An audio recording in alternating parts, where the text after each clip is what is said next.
La caméra d'inspection Verticam HD est dédiée aux inspections de conduits verticaux et de forage à partir du diamètre 60 mm. Dotée d'une caméra rotative, cela permet une visualisation à 360 degrés. Le matériel se présente sous le format d'une régie, mallette ou en écran compact étanche et d'un touret souple qui est en 60 mètres ou en 100 mètres en option. Le touret est monté sur roue avec une poignée extensible, ce qui facilite son déplacement. L'utilisation de cet équipement est très simplifiée. On vient visser la tête de caméra au bout du touret. Celle-ci est étanche jusqu'à 90 mètres sous l'eau, ce qui équivaut à 10 bars de pression. Son verre en saphir lui permet de ne pas se rayer. On vient ouvrir les rabats d'écran. On va venir brancher les cordons qui vont faire la liaison entre la régie vidéo et le dévidoir. Ce câble à 5 broches qui gère le signal vidéo se branche sur le canal caméra 2 rotative. On fait de même au dos du touret. Le câble de 8 broches permet quant à lui d'assurer la fonction compteur métrique. Et on vient se reporter au niveau du boîtier odométrique. L'équipement fonctionne sur batterie avec une autonomie de 7 heures ou on peut travailler sur secteur. On gère cela au niveau de l'interrupteur, sur cette position pour la prise secteur et celle-ci si on est sur la batterie ou bien en charge. On permute sur le canal Cam 2 car nous avons branché une caméra rotative. Sur le canal 1, on pourrait y brancher d'autres références avec des caméras à visée axiale. Le canal vidéo permettrait de déporter l'image avec les sorties qui sont situées ici. Afin de démarrer le moniteur, on va venir tourner ce bouton sur On et si on voulait recharger la batterie, on se mettrait sur charge. On peut utiliser les rabats d'écran comme ceci pour éviter la réflexion du soleil. Le niveau de batterie est affiché à l'aide des diodes.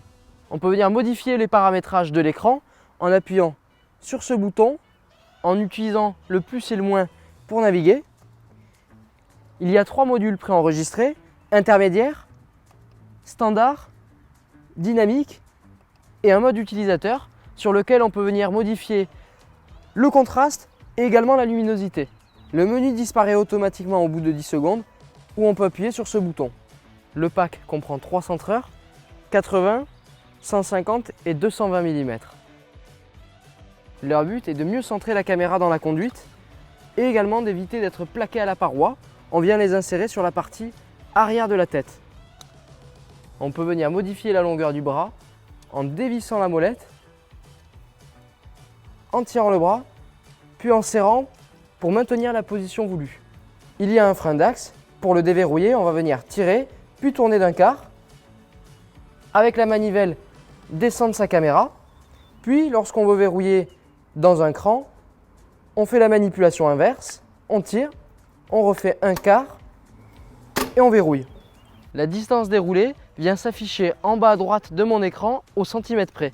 Le bouton Reset permet à l'aide d'une simple pression de revenir à zéro si l'entrée du conduit était en déporté ou plus bas. Ce bouton permet de changer l'unité de mesure en mètres ou en feet. Le potentiomètre permet de régler l'intensité lumineuse pour s'adapter au diamètre et au type de réseau. Il suffit de le faire varier de gauche ou à droite pour diminuer ou augmenter. Le joystick permet de piloter l'orientation de la tête de caméra à 360 degrés. Pour faire un reset d'axe, il suffit de faire une boucle avec le joystick. Les flèches permettent d'effectuer un zoom numérique, flèche du haut pour augmenter jusqu'à x8 et flèche du bas pour dézoomer.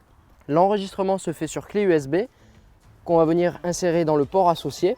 Une fois la clé USB détectée, l'information du stockage restant va venir s'afficher en haut à droite. Pour lancer un enregistrement vidéo, on va venir presser le bouton REC ENR. Un point rouge va venir clignoter, nous indiquant qu'on a bien lancé l'enregistrement. Pour la prise de photo, il suffit d'appuyer sur le bouton Lecture Play et le pictogramme appareil photo apparaît. Une fois la clé Bluetooth insérée, on peut se servir du clavier sans fil pour incrémenter des commentaires. Il est possible de choisir sa zone de texte en appuyant sur Entrée pour descendre et Espace pour le décaler vers la droite. Une fois le texte inséré, il est possible de prendre des captures d'écran qui prendront en compte les annotations ainsi que la distance déroulée. Pour stopper l'enregistrement vidéo, on appuie sur le bouton Stop. À l'aide du micro-cravate qui est fourni, on peut faire des commentaires audio en insérant juste ici qui vont se reporter sur la vidéo. Puis pour accéder à l'interface, on appuie sur le bouton Menu. De là, on peut naviguer à l'aide des flèches pour revisionner nos enregistrements vidéo au format AVI et nos photos au format JPEG. On presse OK pour entrer dans les enregistrements vidéo ou photos et ceux-ci sont classés par dossier journalier. Le bouton ESC sortie permet de revenir en arrière. Les réglages permettent notamment de venir modifier la langue, la date et l'heure. Il faudra veiller à bien sécher son équipement et à ne pas faire de nœuds lorsqu'on renroule sa fibre.